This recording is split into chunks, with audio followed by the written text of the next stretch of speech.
The content of this video, as well as the thoughts, views, and opinions expressed herein, belong to the presenter and do not necessarily reflect the views of Brigham Young University or the Church of Jesus Christ of Latter-day Saints.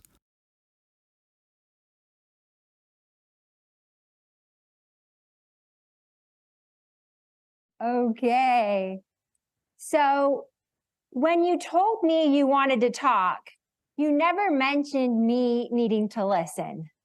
So today my actual specialty in life is communication. I've been teaching communication, conflict resolution, and problem solving for the last 25 years.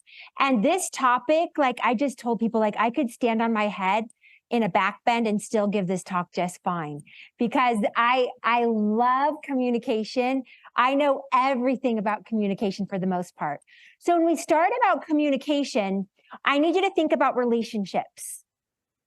There's 3 relationships that we're going to discuss today, okay? The first relationship is the relationship that you have with God. That's relationship 1. And it's really important in the way that you communicate. The second relationship is the relationship that you have with yourself. Now, some people don't have a relationship with their self, and some people do, and they don't get along. And so your relationship with yourself is something really important. And then the third thing is I'm going to teach you youth and adults that are here tonight how to change anybody. I'm going to give you techniques to be able to change anybody. But it starts first with your relationship with yourself and your relationship with God. And so we've talked about how we want you to be sun catchers, how we want you to have God's light shine in you, through you. You can be an SON catcher, sun catcher, and a sun catcher. The idea is, and we've talked already throughout this course of ways that you can develop the pillars of your own testimony. But to be candid with you, as from the Church of Jesus Christ of Latter-day Saints, you can only be as effective in your communication as you are in your relationship with your Heavenly Father. That's kind of the true measure. I just wanted to kind of point it out because when you talk about pure communication, that is the real source. And our prophet has said, the Savior's message is clear. True disciples build, lift, encourage, persuade, and inspire, no matter how difficult the situation. True disciples of Jesus Christ are peacemakers. So he's saying that you're gonna build, lift, encourage, persuade, inspire, no matter how difficult the situation is. And so when you talk about building trust with people, Stephen Covey has said, when the trust account is high, he's talking about like a communication bank account. So when the trust is high in your communication bank account, communication is easy, instant, and effective. So part of what you're trying to do when you're trying to have effective communication with third parties is to be able to develop trust. The first thing you're going to need to do is to be able to trust yourself, right? And so there's a lot of things that can happen that make it that we don't trust ourselves. Like, for example, we lie. For example, we overcommit ourselves. So we tell people we're going to do certain things, but we don't end up following through. So part of just good communication backs up, way back. It has to do with your actions. It has to do with you, what you say and what you do. They match up. So we talked yesterday at the raft model. I am responsible for how I act. I am responsible for how I feel. I am responsible for how I think. All of those levels of thinking, feeling, and action, we're responsible for all of those. But you need to understand how some people, words are just words. But if you don't follow the words with action, they don't mean a lot. Right? If you say you're going to do something and then you don't show up, how many times would you call a friend? What do you think the code is? So you call a friend, say, hey, do you want to hang out? They say no. Second time, hey, do you want to hang out? They say no. No communication in between. Third time, hey, do you want to hang out? they say no. At what point are you like, what do you think? How many times do you give them? 2? Like put your hands up. How many times do you give them? 2, 3, right? 6? And maybe it just depends. 10? Maybe it depends on who it is. It depends on a lot of factors. But if they don't contribute back to the relationship at all, if they're not contributing back, then a lot of times you're not going to reciprocate it through. So I'm going to be candid. I'm going to teach you some really cool stuff tonight. But what you say doesn't matter as much as what you do. And I know when I was a teen, I really had to get myself in line because I overcommitted myself. I would tell people that I would do things and I wouldn't do them. And so I really got to a point in my life, and even with my kids, I was like, Mom always does what she says she's going to do. Like, I'm following through with exactness. So part of being a good communicator is not overcommitting yourself. And the weirdest part about relationships with other people is, wouldn't you say, like, your family members are in your closest circle and your best friends in your closest circle, and then you go out a level, and then you go out a level, out a level, out a level. People on that third level, like for work, if they say to you, hey, will you travel for work, even though you're going to be gone all this time away? Like, it's harder to say no some of the levels out. So you end up saying no to your most important relationships to concede and say yes to other people that aren't as important to you. So these are all things we need to consider when we're communicating: our actions, our follow-up, because words are just words, right? And so I wanted to make sure that how important it is. Because it doesn't matter if I say, yeah, I'm going to, you convinced me, yeah, I'm going to go tomorrow to your event, and then I don't show up. What does it matter what the words were? Does it matter at all? Or what if you convinced me and I said no, and then I did show up? What's more important, my words or my actions? Probably our actions. So I just wanted to kind of point out how important that is. And today there's so many words bombarding. Okay, so when I grew up, if we had a question about something, we had 2 options. Number 1 was to go to the Britannica Encyclopedia. And number 2 was to ask my grandma Benelli, who was like a walking encyclopedia. But for you guys, you get on your little telephone and you put something in, and there's 10,000, 100,000 search queries that come up. So how many of those are trusted sources? So I just wanted to kind of point out with words and communication, we've got to use trusted sources versus non-trusted sources. And I just want to point out that we want to be really careful how we're disseminating information and what we're communicating. So let's start first with the relationship with yourself. So I call it the Aloha meter. And with the Aloha meter, so I actually studied at BYU Hawaii for a while. And at BYU Hawaii, so Aloha has a great meaning. The ha of life is like the breath of life. And so the Aloha meter is, how are you doing on a scale from 0 to 10? Like how, and you're really the only person that can determine this. Why? Because other people don't live inside your brain and body. So you've got to know your Aloha, you're in your relationship with yourself. You need to be kind enough to yourself to know where you're at. If you dip, let's just say you dip to a 4. What do you think might happen to yourself? You dip to a 4. Yeah, it might be negative, tired, depressed, might have too much on your plate, and you can quickly go 3, 2, 1, 0. I like to use the analogy in one of the books that I wrote. The little family, they're driving and their car runs out of gas. Let's just say that they would have known, hey, we only have this many miles left, and made it to the gas station. How much time does that save? When you run out of gas, how much more time does that take than just being able to get gas before you're out? Sometimes half hour to an hour more. Yeah, it could be a half an hour to an hour. And who knows you could be stuck on the side of the road. You've got to inconvenience other people to come aid in some way. And so all of those things I think are really important. So the idea is on your relationship with yourself, know yourself. If you get to a 5 or a 4, you need to have a list of things that helps you get up to a 7, 8, 9, or 10.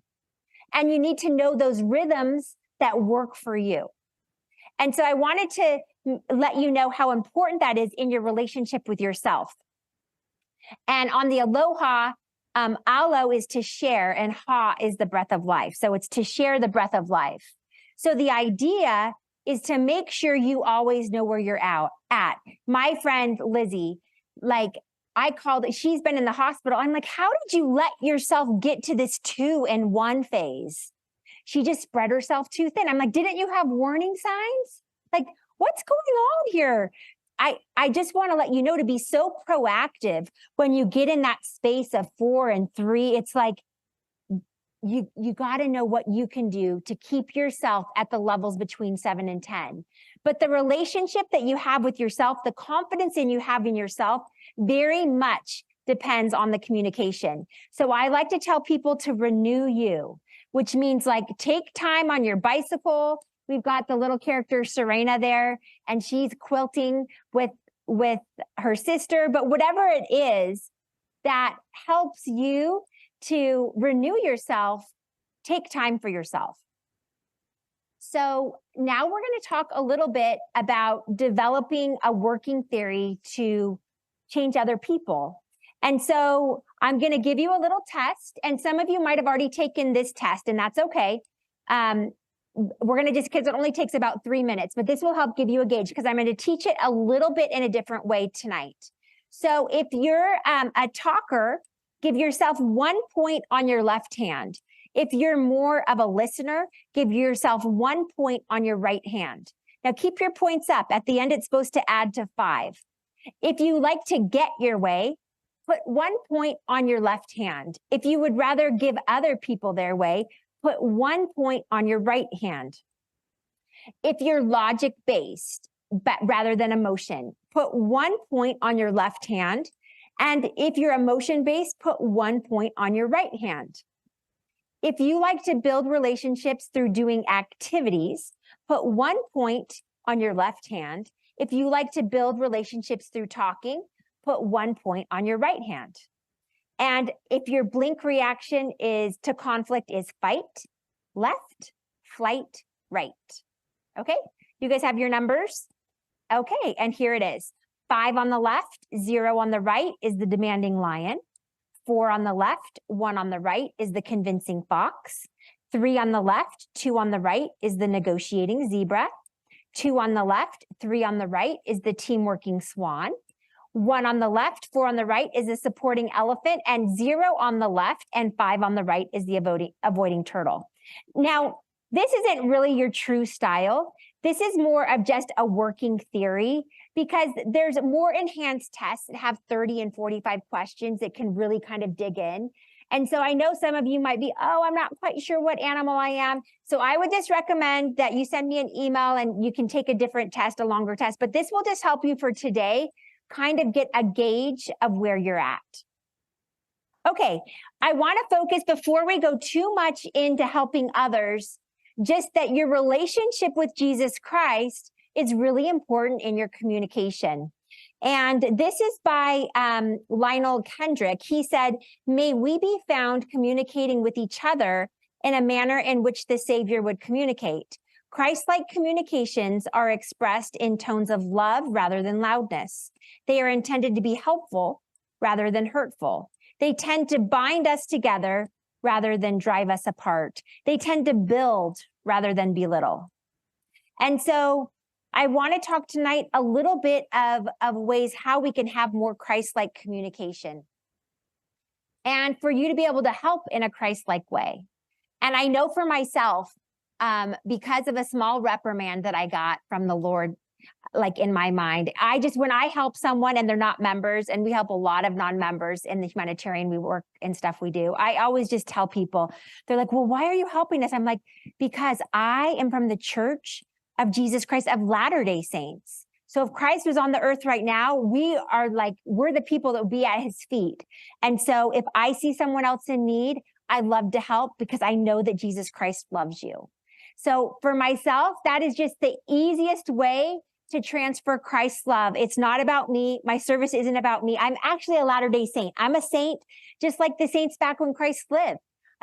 We are from the restored church. And so for me, it's best to just kind of give it right back to Jesus Christ. And a lot of times I'll just tell people, because they're like, oh, let me pay you this. I'm like, why don't you just pay it forward?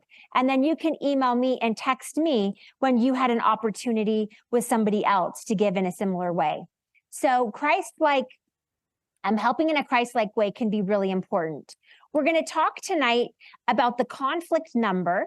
And so it's from a 0 to 10 scale. So and I'm going to teach you how to use these skills. And this is how you can change anybody in a lot of ways and convince people. So if it's 0 to 3, you would use the turtle and the elephant, which is avoid and support. If it's in the middle, 4 to 7, you're going to use the we team, which is negotiate or teamwork. And if it's at the top, which is the 8 to 10, you're going to use the demander or the convincer. And we're going to talk a little bit more about that. But I first wanted to talk just about some general communication things that I think are really important for youth. Gossip. What is gossip? Gossip is basically talking about other people when they aren't there or around them in even positive and negative ways. In my book here, you can see that Zach, he has blown the dandelion, and then he says, well, how can you pick up all the seeds of the dandelion? Gossip is the same way. When you talk about other people in a negative way, it can spread, and that is not Christ-like communication, but something that I think is very difficult for youth. So my responses of gossip, when someone says to you, what happened with Mary?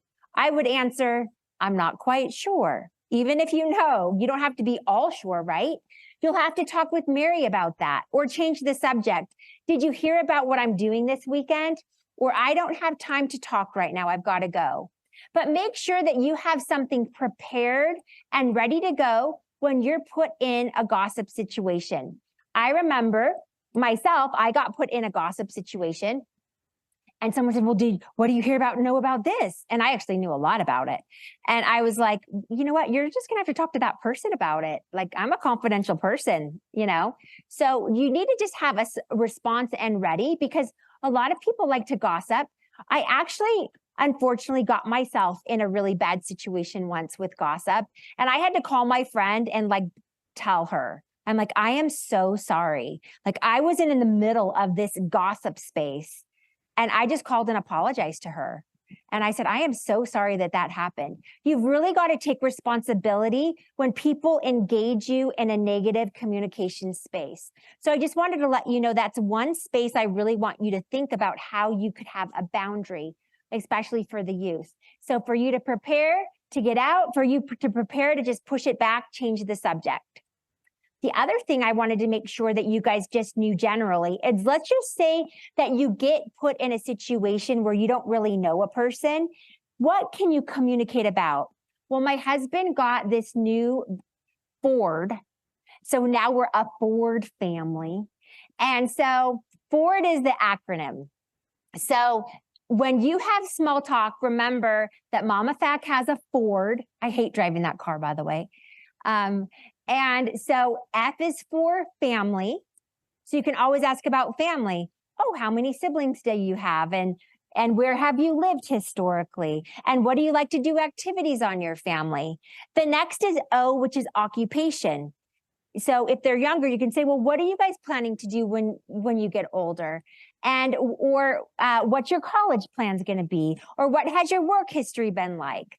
R, recreation. What do you like to do for fun? Do you mountain bike? Do you mountain climb? Do you go boating? And you try to find something in common that you have. Do you play the piano? Do you play an instrument? Or D is dreams.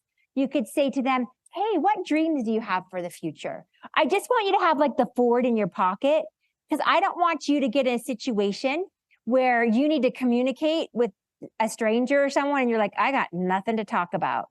Just remember the blue Ford. And most people will talk about that with you. On day 4, I don't expect you to remember anything. So that is very impressive.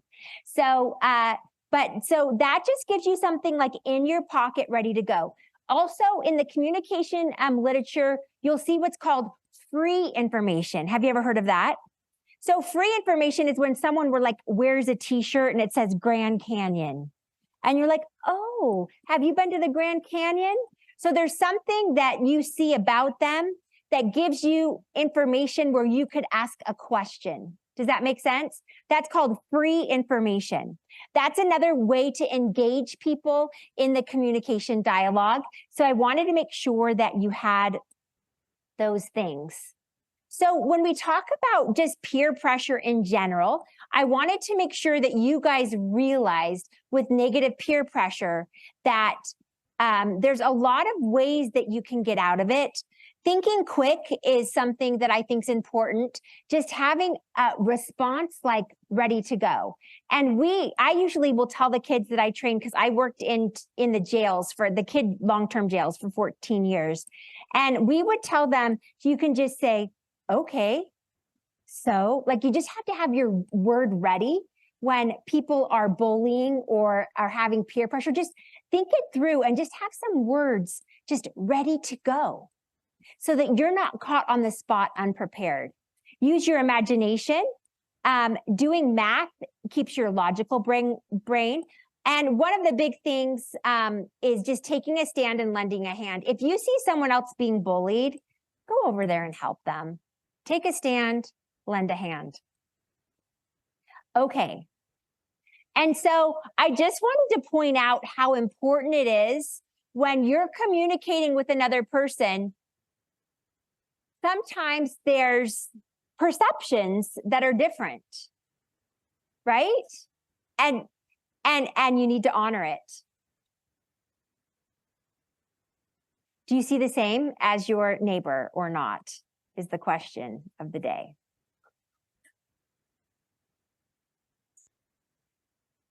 Okay, so we're going to go through some things about problem solving.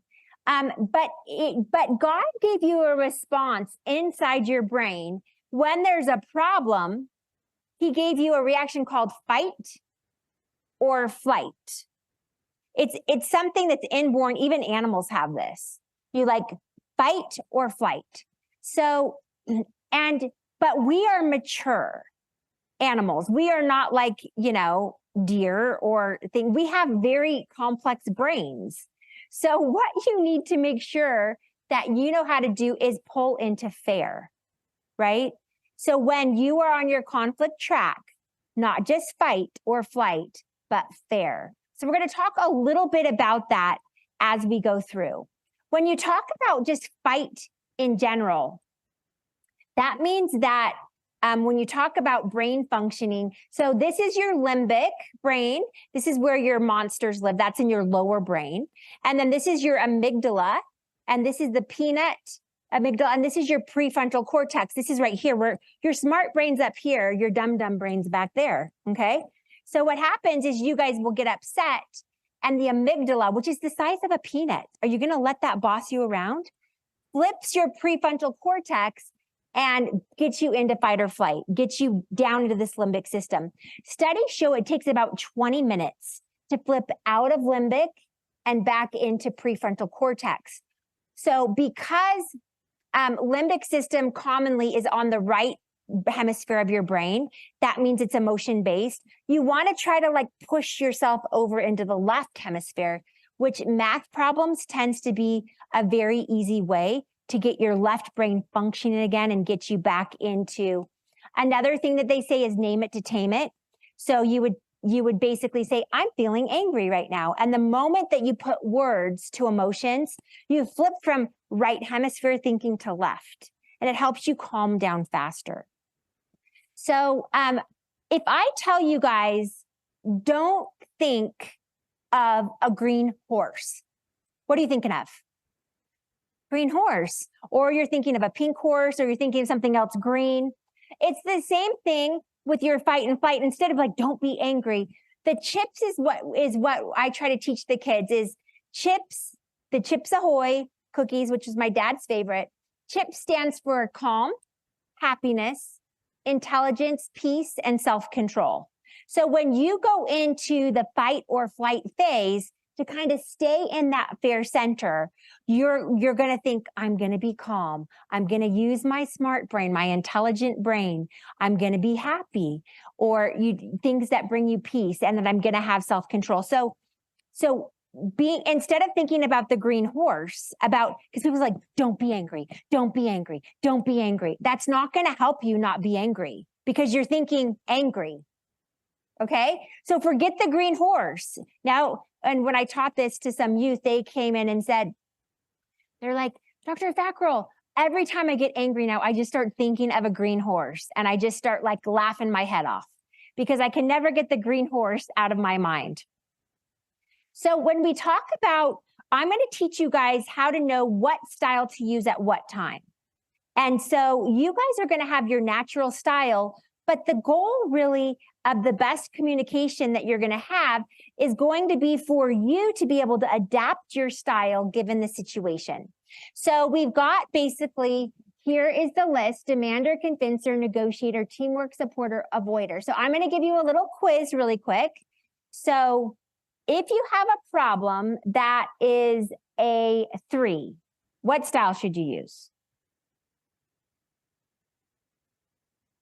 You just look above and it says supporter, right? So supporter means you're going to give another person their way. It's not a big deal to you, right? What about if you have a 10? Demander, you're going to really assert. What about if you have a 6? Yeah. So bottom line is, you kind of need to know where yourself is at on a scale from 0 to 10. And when you're involved with another person, how important is it to you for a 0 to 10? And let's just say it's a 3 to you and a 9 to the other person. What would be something that might work? Give them their way. What about if it's a 9 to you and a 4 to the other person? You might get your way. But what if it's important to both of you? Then what do we do? Fight, fight, fight, fight. No, that's not what we do. That's not what we do. I'm going to teach you a method. It's called the ABCDE method. But I want to just point out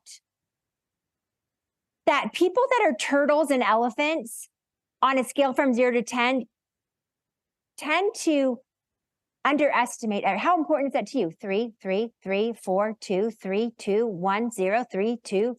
Because they're always wanting to give other people their way.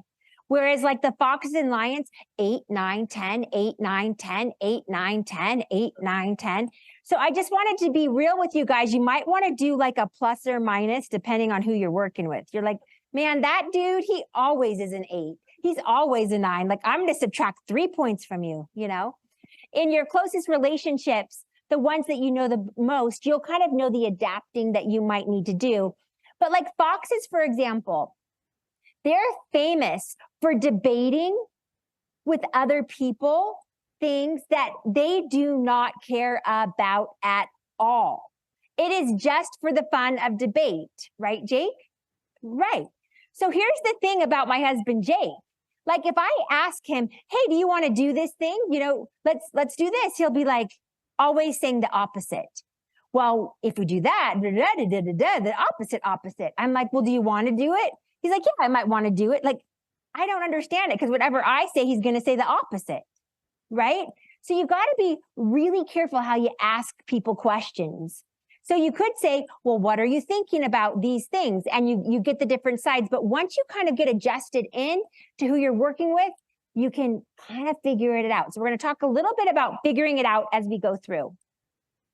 So the first question I've already taught you is to figure out how important the scale is on 1 to 10, because the reason it's so important is you need to use the ABCD process if you're just giving someone else their way. You're giving them their way or you're taking your way, there's not a ton to do, right? So this process comes when it's more important to both people. So the first thing you want to do is ask the question, what is your perspective? And Stephen Covey has said, first seek to understand, then be understood. So why do you think that's the trick? Why do you think if you understand first, it helps you? I'm going to tell you a story about Jake and I. So we were camping one day and we're up in Cedar City. And at that point, I only had 5 kids, not 6. But my youngest, Camden, who's here, was just a baby at the time. He was just little tiny. And so apparently Jake doesn't think that I'm very good at putting tents away. And so I went over to be the helpful person that I am to say, hey, can I help you with the tent? And he's like, yeah, you can put the stakes in the bag. So I start putting the stakes in the bag while he's rolling up the tent. And then I hear Camden crying. So I'm like, oh, I got to go attend to my baby. He's so cute. Like, go over to the baby. And I look back and do you know what I see? I see Jake taking all the poles, everything out of the bag, and then re-putting them in a certain way. I was like, oh my goodness, if I can't even put poles in the bag correctly, we have got some major problems, right? So I had told myself a story. I had told myself a story that he said that I was doing things incorrectly. And therefore, he was taking things out of the bag and he got it all folded up. We got in the car, and after about maybe 30 minutes, I'm no longer in my mad brain. I'm in my, okay, let's talk about it brain. I'm like, I caught you. I caught you taking all the poles out of the bag. I saw you do it. And he was like, well, the stake bag was in there. Like, I had to get it out. So I had thought he did it to kind of prove me wrong, but really he did it because he had to get something else in the bag out. I had told myself a story about it. So what happens when you're in conflict is you get what Brene Brown calls a gap story. Have you heard it about that? Your brain has to tell yourself a story about how things are happening and why it's logical. Like if there's some gap there, you're like, I have to tell myself a story to connect the dots. Does that make sense? And these gap stories that aren't confirmed can be very, very dangerous because they're not based in truth. They're based on perception only. So that is why Stephen Covey says that first we want to seek to understand. Because if I would have first asked Jake a question and said, hey, what happened with taking the poles out of the bag, right? That would have been better than the accusatory, I caught you. You see how that approach didn't quite work, right? And if I would have tried to understand his perspective, then I could have understood the gap story and what had actually happened. And then I could have told myself something different. After you understand what another person has said, you want to summarize, and you especially want to catch their feeling words. So just yell out a feeling word. Angry. I feel irritated that you're doing this. Irritated. Overwhelmed. Sad. Emotional. Those words are gold to you. You guys, the rest of your life, never hear a feelings word without keeping it in your pocket and then repeating it back to that person. If they're like, I'm so irritated. And then later you can be like, oh, you're irritated, right? So you can help. That is the gold of communication. So make sure that you remember that. And that's part of the asking part. That's part of the communication. The second part is what's called brainstorming. So that's basically brainstorming potential solutions that might be able to solve the problem. One thing that I really like to teach the youth is what's called combo options. Combo options is when you combine an option from one to another. So it's kind of like, have you guys ever ordered a pizza, but you did half and half of one flavor and half of the other? And why did you do the half and half? Yeah, to get the best of both worlds, to get it so that everybody kind of got their best case scenario. You'll find this half and half pizza idea or this combo option idea work really well also inside of your process of A, B, C, D, E, when you combine things. Now, sometimes you don't have the time or the resource to combine and do everything. It's too big, right? So you have to just go into one solution. But I wanted to remind you of the half and half pizza, because sometimes that half and half pizza is your best solution, okay? And then choose what you're going to do. And here's where the problem comes. It doesn't matter how much you do the A, B, C, D, E process. If you don't actually do the plan, which is the D, guess what? It doesn't matter. It doesn't matter what you brainstormed. Because actions and communication are so connected. And you know what's really weird is some emotion-based people don't need a solution. All they needed was to be understood. And remember that if you understand and summarize a person, it's not the same as agreeing. Do you know that? If you say, wow, I really understand how you're feeling, you don't have to agree with their solution. Understanding is separate than agreeing. And that's something that I see a lot of people disagree about. And so they don't want to validate a person or summarize a person because they feel like that might be agreeing. And then E is examine. You can ask yourself, how did it go? What would I do differently next time? And what would I do the same next time? And unfortunately, so I asked my grandma when she was like, I think she was like 80 years old at the time. I said, Grandma, if you could go back and be your 20-year-old self, would you do it? And you guys are like, 14, 15. If you could go back to your 14, 15-year-old self, would you go back? And she was like, no way. Not only, I would take my body back, but my mind of my 80-year-old self, like I would hate to have to learn all the things I've had to learn from then till now. And a lot of times, unfortunately, we learn a lot more from our mistakes than we do the good things because it has an emotional return for us. And so one thing on this examine, this is an opportunity to be proactive and learn from things that we're doing right as well. And I just don't think a lot of time people take the time to think, hey, how did this interaction go and how I'm going to be changing it inside of the future. Okay, so here's the question. I want you to say what style would work the best. Here we go. So if you have a problem that is 003, a friend comes to you with a problem that does not involve you. It's going to be best to be the supporting elephant because you're going to be listening to what they say. So I want to talk to you a little bit about what supporting elephants and also avoiding turtles do. So super easy. Just zip your lips. Don't say anything. And you guys would be so surprised. There is so much power in silence. There's so much literature on silence as well.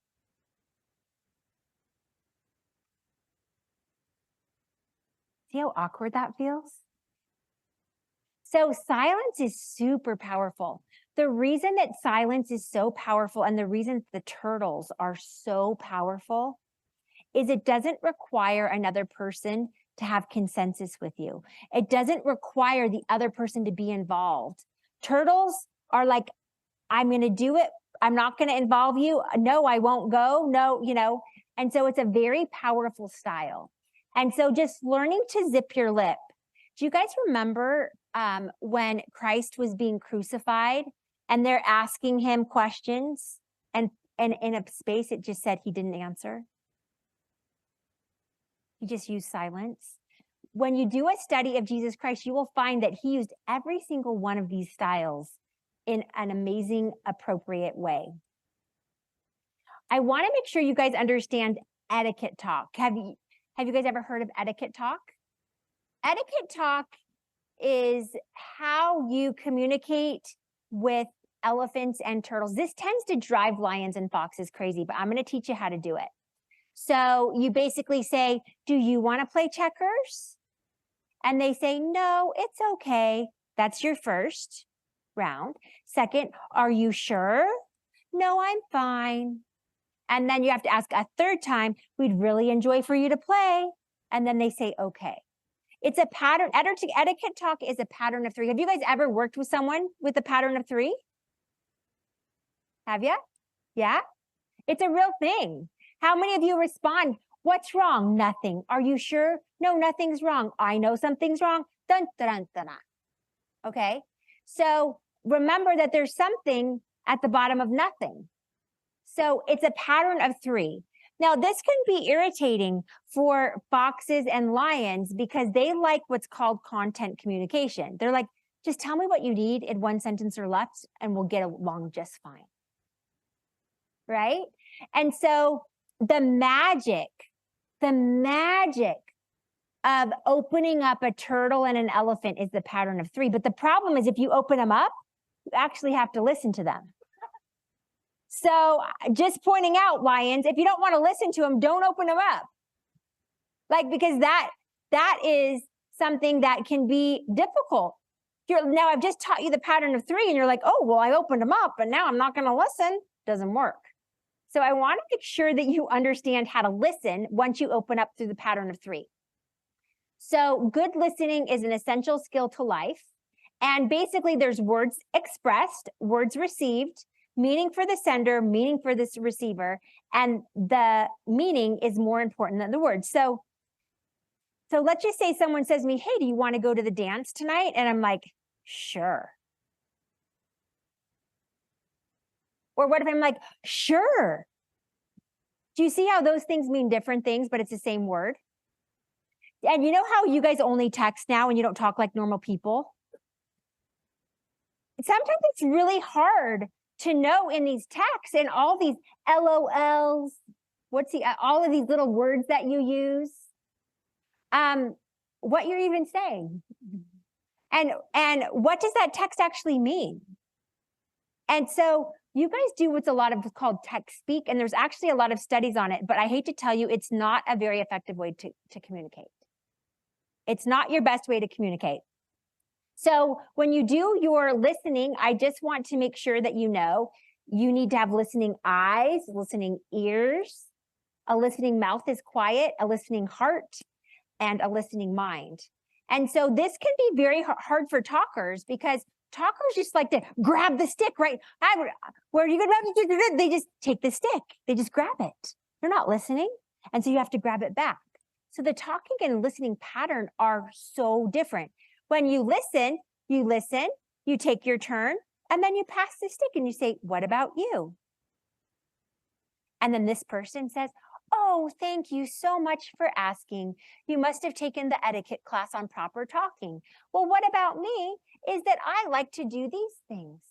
And how about your sister? How is she today? And you just pass it over. And then this person answers. That's not how talkers listen. They're like, what about you? Well, that reminds me about me. Oh, well, that reminds me about me. Well, that reminds me about me. Well, that reminds me about me, right? So the patterns are so different.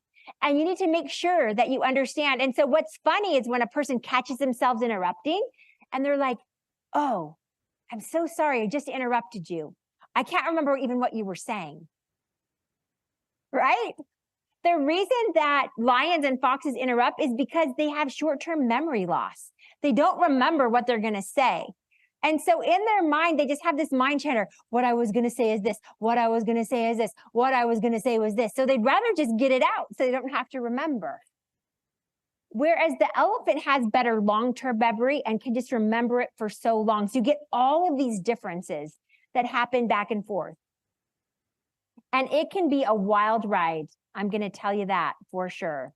So when the problems are 4 to 7, you want to use those mid styles, which is the swan and the zebra. So these are fair-minded processes. And so zebras are big sharers, one for me and one for you. And that's kind of what you learn to do in kindergarten, right? Like, hey, we share, we cut things in half. And the swan is somebody who likes things to be really creative. And the creative process is preparation, incubation, expand, and you do the work. Because with the creative process, incubation, like putting it in the oven, is really important for the creative process. Creative processes are commonly not done in one session, not in one day. So that can be something that can be really, really important. And then if you have a very, very big problem, that's going to be your 8 to 10. And this is where you're going to have to really know how to assert and get your way. And so that is where the fox and the lion come in. The convincing fox, to work with a fox, you've got to go, and you guys could just go online and type in whatever, and it gives you facts. Like, you're so lucky. I had to go to the library, so I was smarter than anybody because I would actually go. Nobody else would go to the library but me, right? But now everybody has access to library all the time. So it's no big deal to outdo someone. Just do your homework first, know what you're saying, get your facts put in. And the moment they say yes, you say, okay. So my dad was a judge growing up, and my mom's Mary Poppins. And when I was like 4 and 5 years old, my mom said to me, okay, when you need something from daddy, you just go up to him and tell him exactly what you need. And when he gives it to you, leave. Why? Because you can talk them out of giving it to you if you're like, well, really, I was thinking about this other research and this and that and the other. It's like, look, when you get your way, bagonzi. So that's really important. And then, of course, trying your best. And of course, if you're an elephant, you're not supposed to feel guilty when you win, if you didn't know that. I once asked Jake, like, he was playing a game with my kids, and I'm like, did you cheat with them? And because I had cheated to let the kids win, but he had cheated to let himself win. Okay? So, and then let's talk about the assertion of demanding lion. And I've got lots of chapters written on this, but I want to let you know, to be assertive, or this lion-bred personality, the problem with people is that you think it needs to be a long conversation. That's the problem. When you're being a lion, the conversation is short. It's short and fast. You just say, no, thank you.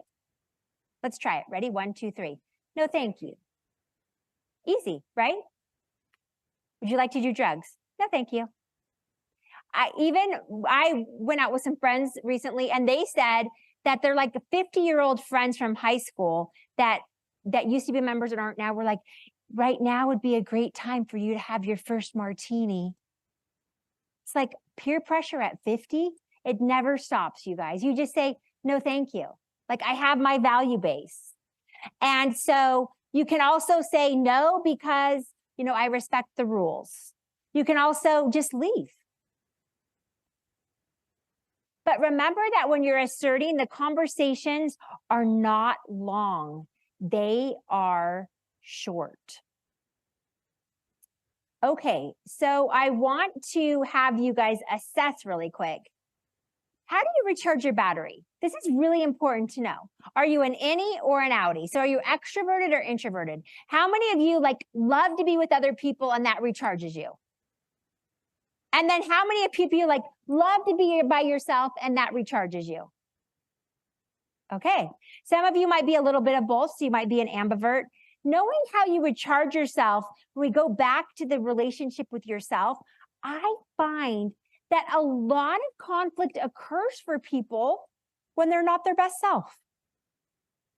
And you can how long does it take to build up a building? Let's just say it's a year. How long does it take to tear down the building? 2 minutes, a day, right? Same thing with relationships. You can spend years building up relationship. And with bad moods, you can tear it down in minutes. In minutes. I've done cases in families where people have held grudges for years. So I just wanted to point out that how you're feeling, making sure that you're charged in your best self when you're working on your hardest problems is really, really important. So you want to protect yourself and be charged, have your battery charged when you're working on your hardest problems. But what you'll find is a lot of your hard places in life, your battery's low. We're right back down to the aloha meter. I just want to show you how these all interwork. So you've got to have that good relationship with yourself to make sure that you can then have a good relationship with other people. And of course, your relationship with God as well. And then finally, we are going to end on two concepts that I think are really important. The first is anger rocks. That's past problems, leftovers. So they're rocks in your backpack that you just pop in there, and it's a problem you haven't yet resolved. We actually call it resentment, but in my books, I call it anger rocks. And so unresolved problems, when you get them in your backpack, they become really heavy. And then you get what's called a trigger. And a trigger is something that sets off. And so the problem isn't really about the present problem. It's also about the past problems. So it's really important to make sure that you close your conflict box and get them resolved. And one way you can do that is that when you're in a conflict is dipping it. So check in on your basics. Am I hungry? Am I tired?